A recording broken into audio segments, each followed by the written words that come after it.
नमस्कार, पक्ष विपक्ष देख रहे हैं आप। मैं हूं आपके साथ नेहा दुबे। झारखंड में हेमंत सोरेन की सरकार में सब कुछ ठीक नहीं चल रहा है।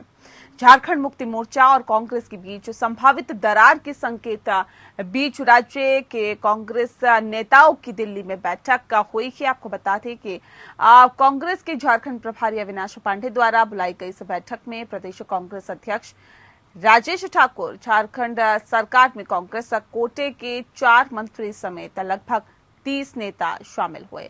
इस दौरान दूसरे मुद्दों के साथ साथ सामान्य न्यूनतम कार्यक्रम यानी कि CMP पर चर्चा भी हुई है। इसके अलावा पार्टी को झारखंड में मजबूत करने पर भी विचार विमर्श किया गया है। दरअसल कुछ दिनों पहले कांग्रेस के प्रभारी ने खुद जाकर मुख्यमंत्री हेमंत सोरेन से मिलकर मांग की थी कि गठबंधन की सरकार को सुचारू रूप से चलाने के लिए एक कोऑर्डिनेशन कमेटी का गठन हो जो कॉमन मिनिमम प्रोग्राम तय करे। हालांकि इस पर मुख्यमंत्री ने तवज्जो नहीं दी। पार्टी के प्रस्ताव पर सोरेन से प्रतिक्रिया नहीं मिलने पर कांग्रेस नेताओं ने बैठक में असंतोष जताया। CMP को 2024 के लोकसभा चुनाव को देखते हुए तैयार किया गया है। आपको बता दें कि कांग्रेस के वरिष्ठ नेता और राज्य के स्वास्थ्य मंत्री बन्ना गुप्ता ने फरवरी में ही मुख्यमंत्री सोरेन पर कांग्रेस को दरकिनार करने और राज्य में इसे राजनीतिक रूप से खत्म करने का प्रयास करने का भी आरोप लगाया था। फिलहाल कांग्रेस नेतृत्व ने राज्य में अपने विधायकों के साथ हुए व्यवहार से दुखी होकर विधायकों से कुछ समय के लिए मुख्यमंत्री से दूरी बनाए रखने को कहा है। उधर JMM सूत्रों का कहना है कि कांग्रेस का हालिया दबाव जुलाई में खाली हो रही राज्यसभा की 2 राज्यसभा सीटों के लिए और एक को प्राप्त करने में उसके प्रयासों का हिस्सा है। दरअसल इनमें से एक सीट बीजेपी को मिलने वाली है, दूसरी सीट या तो JMM के पास होगी या फिर कांग्रेस के पास। 81 सदस्य सदन में JMM के 30, कांग्रेस के 18 और RJD का 1 विधायक है, जबकि बीजेपी के पास 25 सब विधायक है। माना जा रहा है कि गठबंधन सहयोगी के नेताओं के प्रति झारखंड मुक्ति मोर्चा के रवैये से न केवल संबंधों में तनाव होगा बल्कि ये उसके लिए ऐसे समय में परेशानी का सबब बन सकता है जब वह पहले से ही पार्टी के अंदर परेशानियों का सामना कर रही है। JMM विधायक लोबेन हेब्रम और शिबू सोरेन की पुत्रवधू और हेमंत सोरेन की भाभी सीता सोरेन ने बागी तेवर दिखाए हैं। उनका कहना है कि जल, जंगल और जमीन का सरकार गैर कानूनी ढंग से दोहन करवा रही है। लोबेन 1932 के खतियान पर आधारित नियोजन नीति की मांग को लेकर लगातार शक्ति प्रदर्शन कर रहे हैं, वो भी पार्टी के इच्छा के खिलाफ। उधर सीता सोरेन ने भी पार्टी के खिलाफ कार्यक्रम करने की योजना बनाई है। इस पूरे मामले में शक की सुई बेशक बीजेपी की तरफ घूम रही है। कांग्रेस और JMM लगातार आरोप लगाते रहे हैं कि बीजेपी सरकार को अस्थिर करने की कोशिश में है।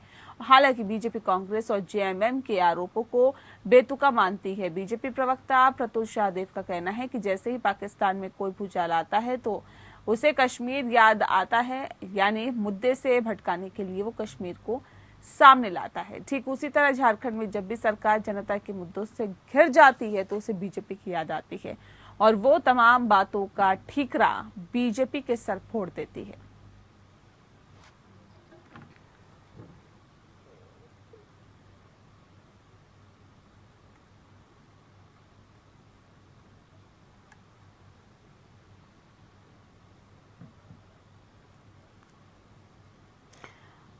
और चलिए इस विषय पे आज हम तफसील से चर्चा करेंगे। हमारे साथ खास मेहमान मौजूद हैं, उनसे आपका परिचय करा देते हैं। इस वक्त हमारे साथ कुंतल कृष्णा जी हैं, लीडर हैं कांग्रेस के। बहुत स्वागत है कुंतल कृष्णा जी आपका।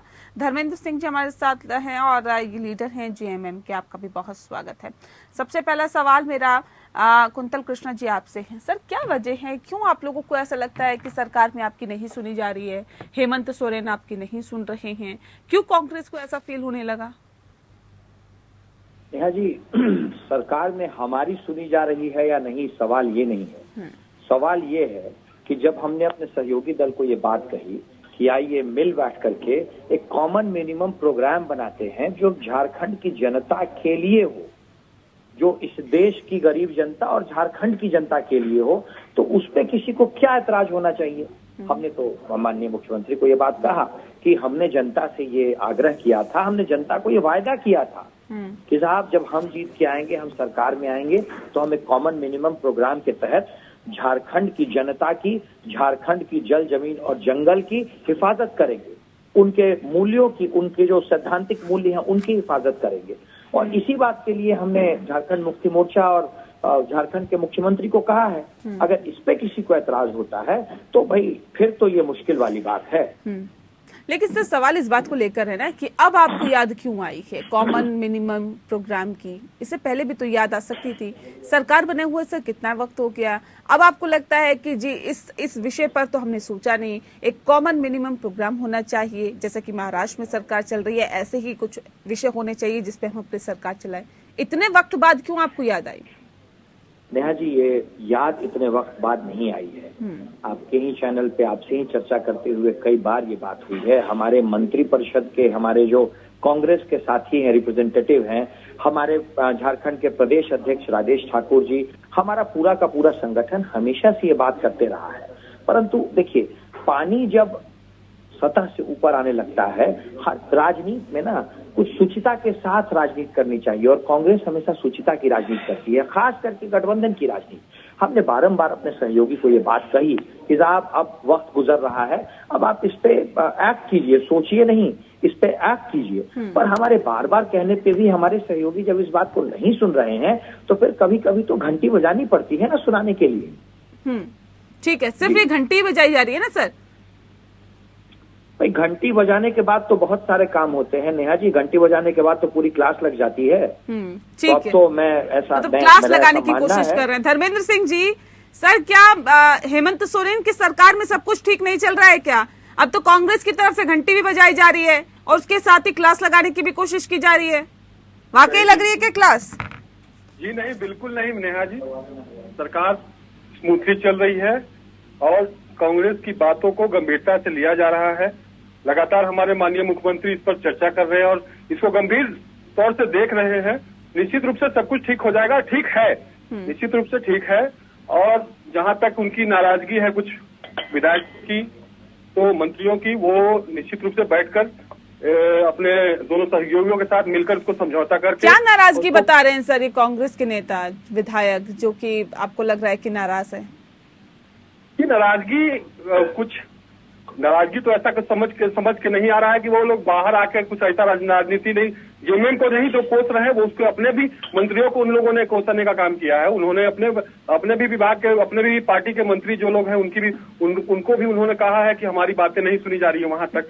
तो जी निश्चित रूप से सरकार जब गठबंधन की चलती है तो सभी लोग अपेक्षा रखते हैं कि हमारे पर्सनल काम भी हो, हमारे जनता के काम भी हो। तो इसी को लेकर माननीय मुख्यमंत्री लगातार सभी से समन्वय बना के चल रहे हैं। ये तो कह रहे हैं कि कई बार मुलाकात हुई, मुलाकातों में विषय रखे गए, लेकिन सुना ही नहीं जाता कांग्रेस के नेताओं को। तो अब आप कह रहे हैं जब घंटी बजा दी इन्होंने, तब आप ये कह रहे हैं कि जी हम तो सुन रहे हैं, कांग्रेस के नेताओं की सुनेंगे, उन समस्याओं का समाधान करेंगे। मुख्यमंत्री हर चीज को सुनते हैं, समझते हैं।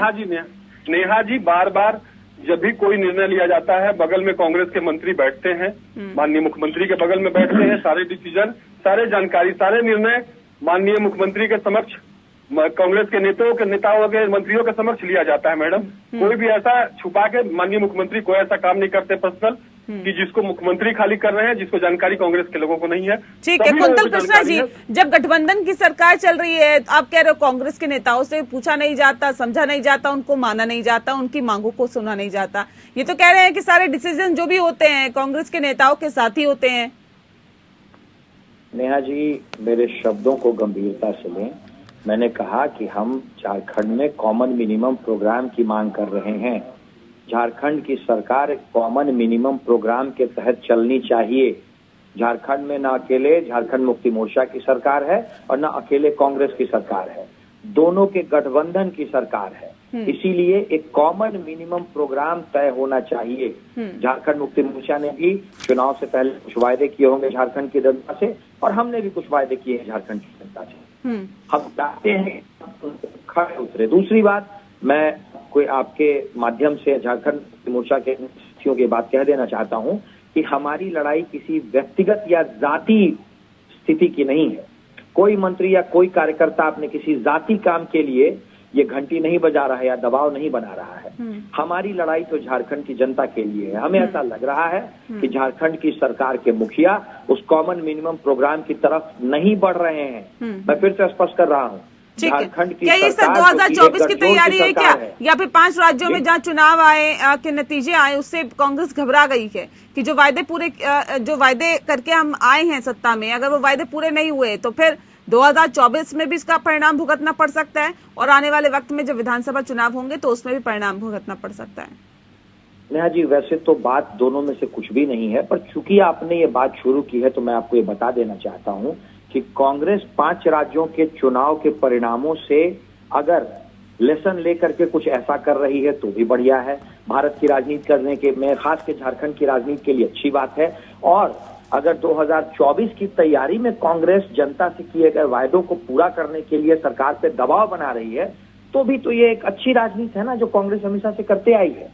तो आपका ये कहना, देखिए हमारी मांग बहुत सीधी है नेहा जी।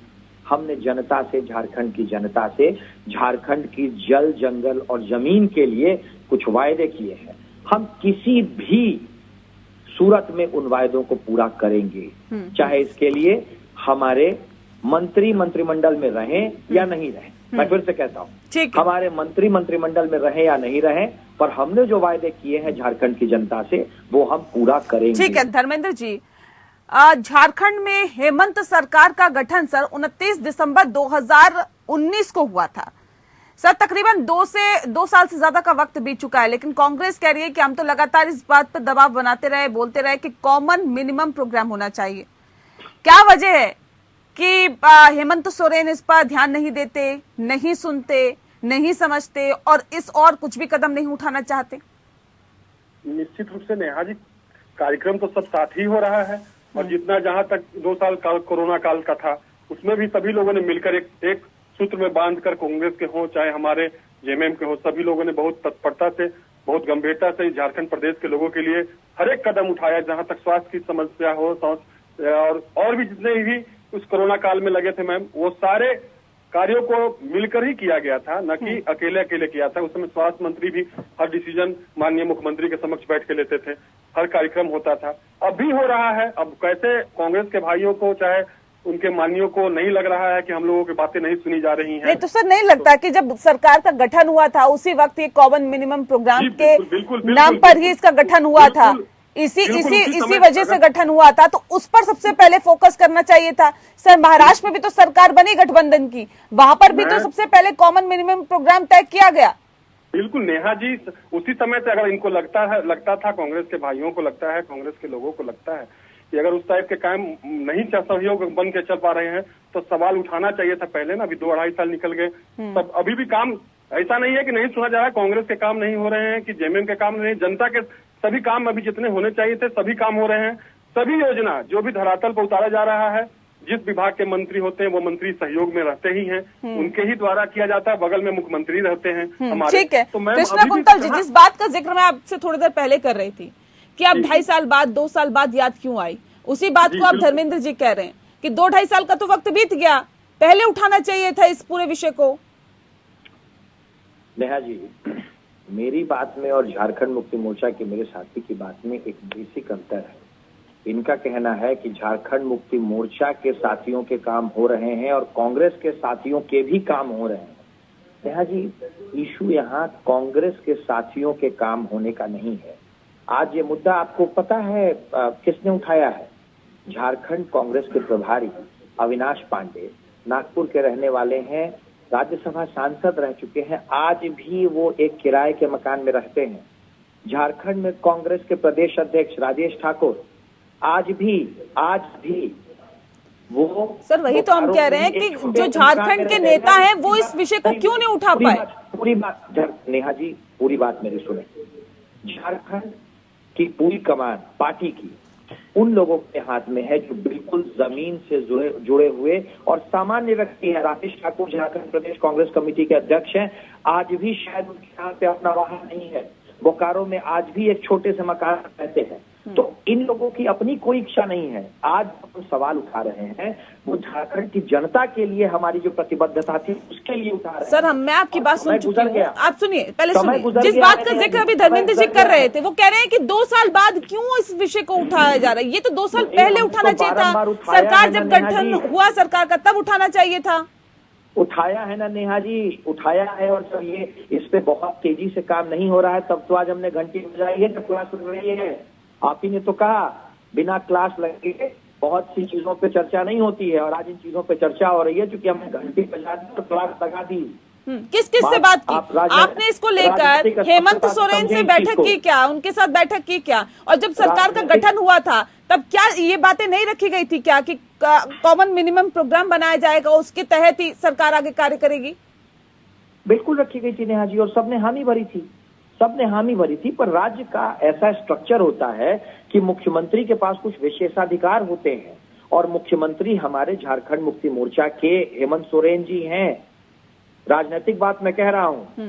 उस समय जिस बात की हामी भरी गई थी वो बात शायद उस हामी के अनुसार पूरी नहीं हुई। काफी समय गुजर गया, हमने काफी समय दिया अपने सहयोगी को, पर जब हमें लगा कि जो हम लोगों के बीच में तय हुआ था कॉमन मिनिमम प्रोग्राम वो इम्प्लीमेंट नहीं हो रहा है, तब हमने अपनी राजनीतिक इच्छा शक्ति से बात ठीक है धर्मेंद्र जी, अब तो सीधे सीधे आप लोगों पे आरोप लग रहे हैं। आपने वायदे जो किए थे कि जिस कॉमन मिनिमम प्रोग्राम के तहत ही सरकार कार्य करेगी, उससे आप मुकर रहे हैं, उस पे आप काम कर नहीं रहे हैं। अब आप बताइए जनता आप पे कैसे विश्वास करेगी जब आपके सहयोगी आप पे विश्वास नहीं कर पा रहे हैं? तो बिल्कुल नहीं नेहा जी, कार्यक्रम सभी साथ ही हो रहे थे और अभी भी हो रहे हैं। ये कह रहे हैं कि हमने पहले भी मांग रखी थी, आप कह रहे हो कि पहले मांग नहीं रखी, 2 साल तक ये सोए रहे। ये तो कह रहे हैं हम तो लगातार उठाते रहे इस मांग को। नहीं उठाते रहे मांग को लगातार नहीं, अभी उन्होंने उठाया, उनके प्रभारी अभी आए हैं नए, वो इस बात को ज्यादा जोर देकर उठाया जा रहा है इस बातों को। पहले भी प्रभारी आरपीएन सिंह जी थे, पहले भी प्रदेश अध्यक्ष जी थे, राजेश ठाकुर जी भी बने हैं नए, सारे लोग थे। सारी लोगों को कॉन्फिडेंस में लेके हर लोग, हमको लगता है कि हफ्ते में 2-4 दिन लोग मिलते थे। यहाँ प्रदेश अध्यक्ष की बात हो, मंत्री जी की बात हो, सभी लोग बराबर एक टेबल में एक कार्यक्रम के तहत मिलते थे, जुलते थे। सभी लोग चिंतित थे यहाँ के जनताओं के कार्य करने के लिए, और कार्य हो भी रहा था। अब पता नहीं क्या स्थितियां परिस्थितियां बनी, क्या चीजों की गंभीरता नहीं समझ पा रहे हैं, समझा पा रहे हैं, हमको इसमें समझ में कुछ आना नहीं है। खतरे में है क्या झारखंड की सरकार से? जी लगातार सभी के सहयोग से, सभी के प्रयास से यहाँ की जनता, झारखंड की सरकार खतरे में है क्या? नहीं, बिल्कुल नहीं। तो मान लिया जाएगा कॉमन मिनिमम प्रोग्राम का ये मांग रखी जा रही है, इस पे बात किया जाएगा माननीय मुख्यमंत्री से। मैं जल्दी ही, हमको लगता है कि जल्दी अभी भी बात करेंगे क्या सर? ये तो कह रहे हैं कि अगर नहीं बात होती है तो फिर आगे का रास्ता चुना जाएगा, डिसीजन लिए जाएंगे, कदम उठाए जाएंगे। नहीं, अब ये तो कांग्रेस की अपनी व्यक्ति ये बयान हो सकती है। हमारे माननीय मुख्यमंत्री जी हमेशा सबको साथ लेकर चलना चाहते हैं, और झारखंड के विकास के लिए चलना चाहते हैं, यहाँ के लोगों के लिए चलना चाहते हैं। ठीक है कुंतल कृष्ण जी, नहीं मानते आप लोगों की बात, नहीं बनता है कॉमन मिनिमम प्रोग्राम, उसके बाद क्या कुछ एक्शन होगा आप लोगों की तरफ से? 5 वर्षों के लिए बनी है सरकार, 5 वर्षों तक चलेगी। सर कैसे चला लेंगे? अकेले चला लेंगे क्या? माननीय नेहा मैम, लोकसभा में बड़े भाई की भूमिका में कांग्रेस थी, हम लोगों ने उनको समर्थन किया, और हमेशा, और विधानसभा में बड़े भाई का फर्ज हमको हेमंत सोरेन को उठाना था, झारखंड मुक्ति मोर्चा का उठाना था। कांग्रेस ने भी बखूबी उसको निभाया है, सभी लोगों को लेकर, सभी लोगों के सहयोग से उनके। अभी आप कह रहे थे इस पे बात होगी, 5 साल हमारी सरकार भी चलेगी, कैसे चला लेंगे सर जब वो आपके सहयोगी आपके साथ रहने के लिए तैयार नहीं है कि अगर आप हमारी शर्तें नहीं मानेंगे तो हम तो आपके साथ रहने के लिए तैयार नहीं है। आप कह रहे हैं हम चला लेंगे जी 5 साल। सुन लेते हैं कृष्णा जी क्या कह रहे हैं, उसके बाद फिर मैं रुक करती हूँ। नेहा जी रुक जाइए सर, रुक जाइए। नेहा जी आपने ऐसा असहज सवाल पूछ दिया हमारे साथी से, तो इसका जवाब मैं ही दे देता हूँ। हमारे साथी हैं, सहयोगी हैं, आप उन्हें इतना असहज नहीं करें। देखिए क्या है कि एक बात तो झारखंड मुक्ति मोर्चा के हमारे सभी साथियों को मैं कह देना चाहता हूं कि अगर हमने आज ये बात उठाई है तो हमने कोई गलत नहीं किया है। आप हमें बड़ा भाई माने या छोटा भाई माने, झारखंड की राजनीति में हम दोनों साथ साथ हैं। बड़े भाई की हैसियत से भी मैं ये बात कहता हूं कि अगर आप गलती करेंगे तो आपके कानों तक हमारे हाथ पहुंचेंगे ही पहुंचेंगे। छोटा भाई की अगर आप हमें दे रहे हैं पदवी, तो भी अगर बड़ा भाई गलती करेगा, जनता के साथ वायदा खिलाफी करेगा, तो छोटा भाई हाथ पकड़ेगा ही पकड़ेगा। तो आप हमारी पकड़ में तो हमेशा है, और जिस तरीके से झारखंड मुक्ति मोर्चा के साथी ये बात कह रहे हैं कि माननीय मुख्यमंत्री जी हमारे साथ मिलकर काम करते हैं, तो मुझे उम्मीद है कि बहुत जल्द माननीय मुख्यमंत्री इस बात को खुद भी कह देंगे। और निश्चित ये रूप से चीज तो होनी ही होनी है, ये चीज तो नेहा जी होनी ही होनी है। सरकार चलनी है क्योंकि झारखंड की जनता ने हमें मैंडेट दिया है। बिल्कुल, और सरकार कॉमन मिनिमम प्रोग्राम पे ही चलनी है Neha ji, common minimum programme पे ही चलनी है, इसमें इस बात का कोई सवाल ही नहीं है। ये एक बड़े भाई की हैसियत से मैं ये बात आपके चलिए उम्मीद करते हैं कि आपकी बातों को माना जाएगा, कॉमन मिनिमम प्रोग्राम बनाया जाएगा जिस पर सरकार चलेगी, और वो वायदे जो आप लोगों ने जनता से किए हैं अभी तक तो पूरे नहीं हुए, लेकिन उम्मीद यही कि वो पूरे होंगे, जनता उससे लाभान्वित होगी। बहरहाल बहुत शुक्रिया आप दोनों का हमारे साथ इस खास चर्चा में शामिल होने के लिए। पक्ष विपक्ष में इतना ही। नमस्कार।